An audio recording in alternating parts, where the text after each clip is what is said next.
हरे कृष्णा। राधे राधे। नमस्कार प्रिय भक्तजनों, आज मैं लेकर आई हूँ कार्तिक मास महात्म्य अध्याय नंबर 6। कार्तिक मास का प्रारंभ हो चुका है। इसी कार्तिक मास की कथाएं श्रृंखला लेकर मैं आज की इस वीडियो में आई हूँ। आज मैं लेकर आई हूँ पौराणिक कथा लेकर आई हूँ। कार्तिक मास में भगवान श्री हरि विष्णु की प्रसन्नता हेतु हम इन कथाओं का श्रवण करते हैं, जिससे भगवान श्री हरि विष्णु की अत्यंत कृपा हम पर बनी रहती है, उनकी विशेष कृपा प्राप्त होती है। इन कथाओं का श्रवण करने से 1000 गुना अधिक पुण्य फल हमें प्राप्त होता है। इस कार्तिक मास में प्रातः स्नान करके तुलसी के समक्ष जो भी व्यक्ति दीप अर्पित करता है, देव मंदिर में जो वैष्णव के साथ जो भगवान श्री हरि विष्णु के साथ मिलकर भगवान श्री हरि की पूजा करता, आराधना करता, इन कथाओं का श्रवण करता है, इस युग में, इस कलयुग में समय में आपत्तिग्रस्त परिस्थितियों से भी मुक्ति पा लेता है। क्योंकि कार्तिक मास में सभी देवी देवता अपनी रक्षा हेतु भगवान श्री हरि विष्णु को उठाते हैं। इसलिए महीने में भगवान श्री हरि विष्णु मत्स्य रूप में जल में वास करते हैं। तो चलिए आज हम आपको सुनाने जा रहे हैं कार्तिक मास महात्म्य की श्रृंखला में भगवान श्री हरि विष्णु के इसी मत्स्य अवतार की कथा का श्रवण कर रहे हैं। कार्तिक मास की कथा श्रृंखला की पिछली कड़ी में हमने सुना कि समुद्र पुत्र शंखाचूर ने सभी देवताओं से उनके अधिकार छीन लिए थे, उन्हें स्वर्ग से बाहर निकाल दिया था। और शंखाचूर जानता था कि देवताओं की शक्ति वेदों और यज्ञों में ही थी, इसलिए शंखासुर ने ब्रह्मा जी से उन वेदों का भी अपहरण कर लिया था। अब इस स्थिति में सभी देवता प्रार्थना करते हुए भगवान श्री हरि के पास जाते हैं, उन्हें इस स्थिति से बाहर निकालने के लिए प्रार्थना करने लगते हैं। उस समय भगवान श्री हरि विष्णु ने उन्हें आश्वासन देते हुए कहा है कि आप सभी चिंता मुक्त हो जाइए, मैं अवश्य इस शंखाचूर का वध करके सभी वेदों को लेकर आऊँगा। इस प्रकार देवताओं को आश्वासन देते भगवान श्री हरि विष्णु ने मत्स्य रूप धारण किया था और विंध्य पर्वत की श्रृंखला में वास करने वाले कश्यप मुनि की अंजलि में आकर वो गिरे। उस समय कश्यप मुनि सूर्य को अर्घ्य दे रहे थे। कश्यप ऋषि ने जब अपनी अंजलि में एक छोटी सी मछली को देखा तो उन्हें उन पर दया आ गई। उन्होंने उसे अपने कमंडल में डाल लिया, लेकिन जैसे ही कश्यप मुनि ने उस मछली को कमंडल में डाला तो उसका आकार बढ़ने लगा। उस मछली के लिए वह कमंडल छोटा पड़ रहा था। तब मुनि ने उसे घड़े में डाल दिया, लेकिन जब घड़ा भी छोटा पड़ने लगा तो मछली को बड़े आकार में देखकर कुएं में डाल दिया। कुएं मत्स्य का आकार कुएं में बढ़ने लगा। तब उन्होंने उस कुएं से निकालकर सरोवर में डाल दिया। मत्स्य के लिए सरोवर भी छोटा पड़ने लगा था। अब मुनि ने उसे सरोवर से निकालकर समुद्र में डाल दिया। अब मत्स्य रूप में भगवान श्री हरि विष्णु समुद्र में जा पहुँचे। अब जल में पीछे शंखासुर का उन्होंने वध कर दिया। उस शंखासुर का सब हाथों से लेकर वे जल से बाहर निकले। भगवान के हाथों में शंखासुर के इस मत्स्य देह को देखकर सभी देवता अत्यंत प्रसन्न हो जाते, भगवान श्री हरि की स्तुति करने लगते। इस प्रकार सभी देवताओं को लेकर अब भगवान श्री हरि विष्णु बद्री वन में चले गए। वहाँ उपस्थित ऋषि मुनियों ने उन्हें कहा कि वे जल में बिखरे हुए मंत्र आदि वेद ज्ञान यज्ञ को ढूंढने के लिए उपरांत भगवान से यह भी कहा कि वे स्वयं अब देवताओं सहित प्रयाग में निवास करेंगे। भगवान के कथन अनुसार ऋषियों ने समुद्र की गहराइयों में मंत्र आदि ज्ञान को ढूंढना शुरू किया। जिस किसी भी ऋषि ने जो भी मंत्र ढूंढा वह उसी ऋषि के नाम से प्रसिद्ध हो गया। उसके बाद सभी ऋषिगण वापस आ जाते हैं। प्रयागराज में सारा ज्ञान प्रभु को अर्पित कर देते हैं। वेद और मंत्र से संबंधित ग्रंथ पाकर ब्रह्मा जी अत्यंत प्रसन्न हो जाते हैं। इस अवसर पर प्रयागराज में अश्वमेघ यज्ञ का आयोजन किया गया। जब वह यज्ञ समाप्त हुआ तो सभी देवताओं ने भगवान की स्तुति की, श्री हरि विष्णु की स्तुति की। उनसे प्रार्थना करते हुए कहने लगे, हे प्रभु, इस क्षेत्र में ब्रह्म क्षेत्र का नाम दिया जाएगा। इस क्षेत्र को यहाँ पापों का नाश हो। जो कोई भी दानी यहाँ आता है उन्हें अक्षय पुण्य की प्राप्ति होती है। देवताओं की प्रार्थना सुनकर भगवान श्री हरि विष्णु अत्यंत प्रसन्न हो जाते हैं। कहते हैं कि भागीरथी गंगा और सूर्यपुत्री यमुना का संगम है।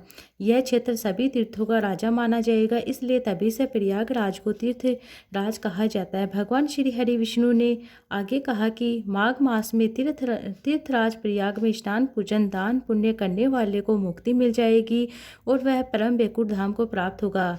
और हे देवताओं, यद्यपि मैं सभी स्थानों पर हूँ, लेकिन भद्र का आश्रम मुझे अत्यंत प्रिय है। इस धाम में एक दिन का किया गया तप दूसरे स्थान पर 10 वर्षों में किए गए तप के बराबर होगा। नारद मुनि ने इस कथा का समापन करते हुए राजा भृगु से कहा, हे राजन, जो भी मनुष्य इस कथा को श्रद्धापूर्वक सुनता है, कहता है, बतलाता है और हुंकारा भरता है, उसे तीर्थराज प्रयाग में स्नान और बद्रीनाथ धाम के दर्शन का फल प्राप्त हो जाता है। इस प्रकार भगवान श्री हरि विष्णु ने शंखाचूड़ का वध करके सभी वेदों को मुक्ति प्रदान किया है। इस कार्तिक मास में इस पवित्र कथा को सुनने से मनुष्य को अक्षय फल की प्राप्ति होती है। इस कार्तिक मास के विषय में कहा गया है कि कार्तिक पर्वर मासो वैष्णव वास्त्र भक्ति सेवा वैष्णव, अर्थात मास में प्रमुख कार्तिक मास वैष्णव को सदा प्रिय है। इसलिए वैष्णव जन इसलिए महीने में पूरी भक्ति भाव के साथ भगवान की सेवा पूजा आराधना करते हैं। इस विषय में कार्तिक मास में प्रातः स्नान, दीपदान, तुलसी रोपण, तुलसी पूजा,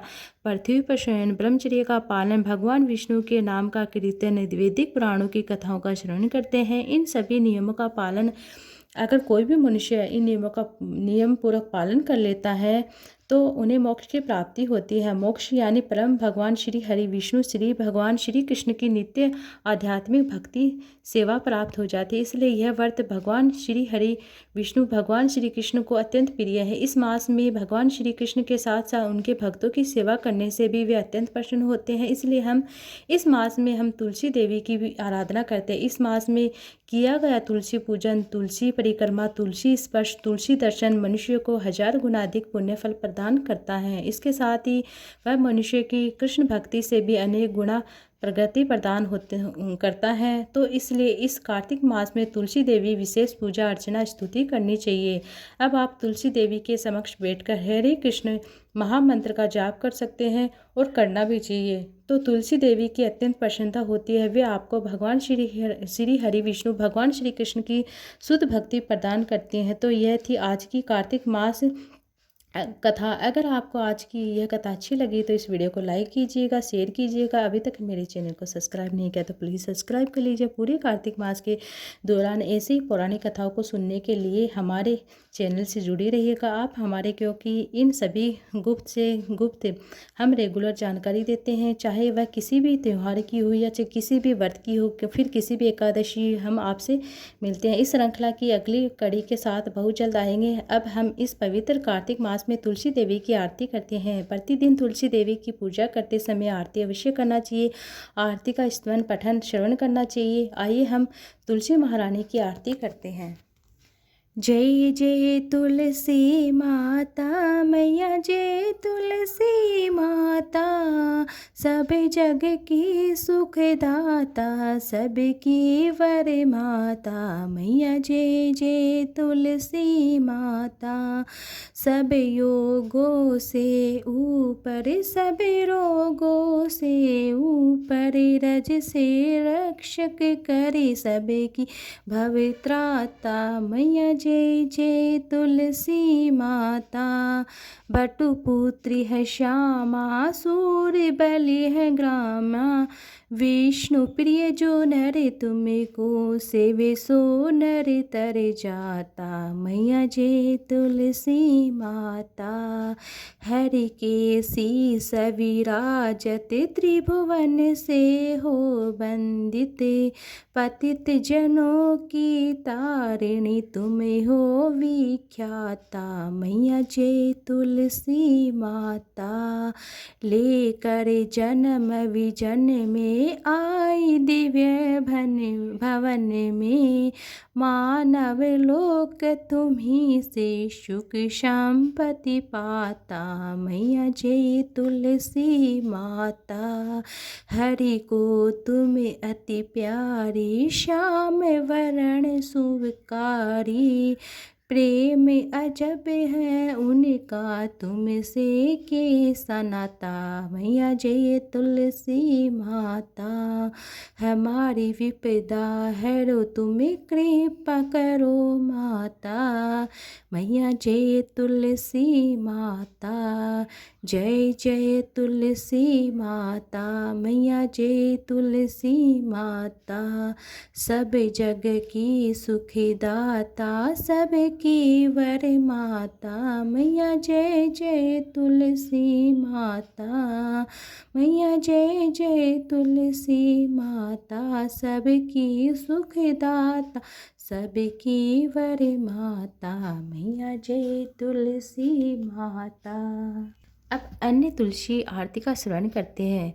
नमो नमः तुलसी कृष्ण प्रियसी, नमो नमः राधा कृष्ण सेवा पाओ ही, अभिलाषा से तुम्हारे शरण तारा, वंश पूर्ण हो कृपा करी कर तारे, वृंदावन वासी मेरा यही अभिलाषा, विलास कुंज दियो वासनयो हरि वो, सदा युग रूप रास की निवेदन सरधर सद काता, करो सेवा अधिकार दियो करो, निज दासी दिन कृष्ण दासे कहने, मेरा राधा गोविंद प्रेम सदा ये निवासी, तुलसी कृष्ण प्रियसी नमो नमः, तुलसी कृष्ण प्रेयसी नमो नमः, नमो नमः। आइए अब इस तुलसी आरती का अर्थ जानते हैं। इसका अर्थ है, अनुवाद इस प्रकार है। भगवान श्री कृष्ण के प्रियतमा हे तुलसी देवी, मैं आपको बारंबार प्रणाम करती हूँ। मेरी एकमात्र इच्छा है कि मैं ही राधा कृष्ण की प्रिय सेवा प्राप्त कर सकूं। जो भी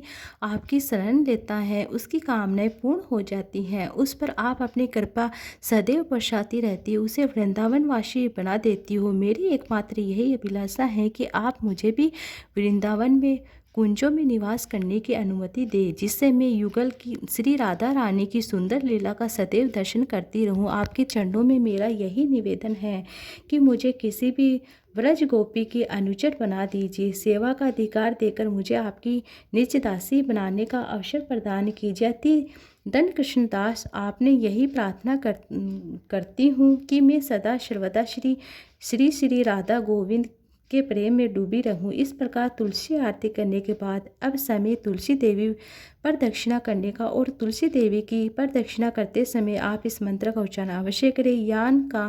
यानि कानि च पापानि ब्रह्म हत्या, कानि च तनितानि प्राण सति, प्रदक्षिणा पदे पदे। इसका अर्थ ये होता है कि जो व्यक्ति तुलसी महारानी की प्रदक्षिणा करता है तो उस प्रदक्षिणा के दौरान पद पद पर उसके समस्त ब्रह्म हत्या जैसे बड़े बड़े पाप हो जाते हैं, उनका नाश हो जाता है। इस प्रकार इस कार्तिक मास में आप तुलसी जी पूजन पर दक्षिणा कर सकते हैं।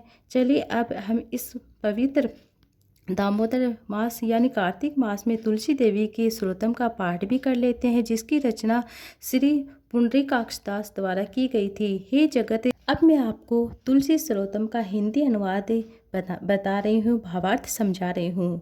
श्रीमती तुलसी देवी ब्रह्मांड की माता और भगवान विष्णु के परम प्रिय संग है। इसके कारण ब्रह्म आदि देवता सृजन, पालन और संहार के कार्य संपन्न करते हैं। हे श्रीमती तुलसी देवी, मैं आपको दंडवत प्रणाम करती हूँ। आप सद्गुणी हो, कल्याणकारी हो, भगवान विष्णु को प्रिय हो। आप धन संपत्ति और मुक्ति प्रदान करने वाली श्रीमती तुलसी देवी, प्रत्येक स्थिति में समस्त विपदाओं को हरने वाली, निरंतर मेरी रक्षा करे। आपकी स्तुति और मात्र स्मरण करने से लोगों को पवित्र कर देती हो। मैं श्रीमती तुलसी देवी को शीर्ष झुकाकर प्रणाम करती हूँ, जिनका तेजवान दमकता रूप, जिसको देखकर पापी नश्वर मनुष्य समस्त दोषों से मुक्त हो जाता है। समस्त चर और अचर वस्तु सहित इस वस्तु जगत की श्रीमती तुलसी देवी रक्षा करती है। उनके केवल दर्शन मात्र से ही पापों व्यक्तियों के पाप पूर्णतः नष्ट हो जाते हैं। श्रीमती तुलसी देवी, आपको सहस्त्र बार प्रणाम करती हूँ। आपको कलयुग में समस्त स्त्रियों, वैश्यगण और उनके समान अन्य लोग भी प्रसन्नतापूर्वक आप हाथ जोड़कर निम्र प्रणाम करते हो। इस पृथ्वी पर श्रीमती तुलसी देवी से अधिक दिव्य कुछ भी नहीं है, जिनके द्वारा यह जगत पवित्र हो जाता है। वैसे विष्णु और वैष्णव के संपर्क में आने से होता इस कलयुग में, जब श्रीमती तुलसी देवी की अंकुरित कली भगवान विष्णु के शीश पर अर्पित की जाती है, तब वह उपासक के शीश पर समग्र आशीर्वाद प्रदान होने के समान माना जाता है। श्रीमती तुलसी देवी में समस्त देवगण हर समय वास करते, इसलिए व्यक्ति को इस विश्व में जिनकी आराधना करनी चाहिए, इस प्रकार वे समस्त देवताओं की आराधना स्वतः ही हो जाती है। सर्वज्ञानी परम पुरुष अत्यंत प्रिय श्रीमती तुलसी देवी, मैं आपको दंडवत प्रणाम करती हूँ। आप संपूर्ण धन संपत्ति प्रदान करती हूँ। कृपया करके मेरे समस्त पापों की रक्षा कीजिए, मेरे पापों से मेरी रक्षा कीजिए। यह प्रार्थना पहले के समय में बुद्धिमान पुंडरीकाक्ष द्वारा की गई थी। व्यक्ति को श्रीमती तुलसी देवी की सुंदर पत्तियों को नियमित रूप से अर्पित करते हुए सदैव भगवान श्री हरि विष्णु की आराधना करनी चाहिए। मनुष्य को श्रीमती तुलसी देवी के इन 16 नामों का उच्चारण सदैव करना चाहिए। तुलसी श्री महालक्ष्मी, विद्या अविद्या, यशस्विनी, धर्मानंदा, वृंदा देवी, देव मन प्रिय, लक्ष्मी प्रिय, सखो देवी, तह भूमि अचला चला वह, और अधिक निष्ठा और भक्ति प्राप्त करता है। अंत में भगवान विष्णु के धाम को प्राप्त करता है। श्रीमती तुलसी देवी भूमि, महालक्ष्मी, पद्मिनी तथा श्री हरिप्रिया के नाम से भी जानी जाती है। मैं श्रीमती तुलसी देवी को बारंबार दंडवत प्रणाम करती हूँ। आप श्रीमती तुलसी लक्ष्मी देवी की अत्यंत प्रिय मित्र और शुभ चिंतक, पापों को हरने वाली, आध्यात्मिक गुणों को प्रदान करने वाली, नारद मुनि द्वारा प्रशंसनीय, भगवान श्री नारायण के मन में वास करने वाली प्रिय। इस प्रकार प्रतिदिन इस कार्तिक मास में इस तुलसी स्तोत्रम का पाठ श्रवण करने मात्र से पुण्यशाली माना गया है। जो मनुष्य इस परम मंगलमय है कार्तिक मास में, अब हम तुलसी अष्टकम पाठ कर सकते हैं। अगर आप करना चाहते हैं तो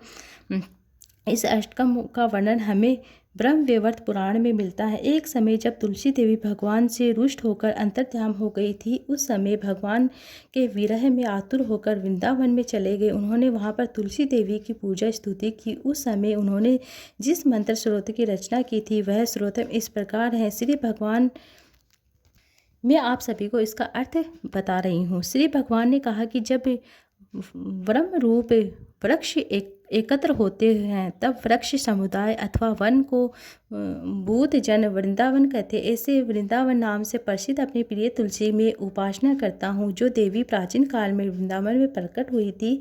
अतः एवं जिसे वृंदावनी कहते हैं, उस सौभाग्यवती देवी में उपासना करता हूँ, जो असंख्य वृक्षों में निरंतर पूजा प्राप्त करती है। अतः जिनका नाम विश्व पूजित पड़ा है, उस जगत पूज्य देवी में आपका उपासना करता हूँ।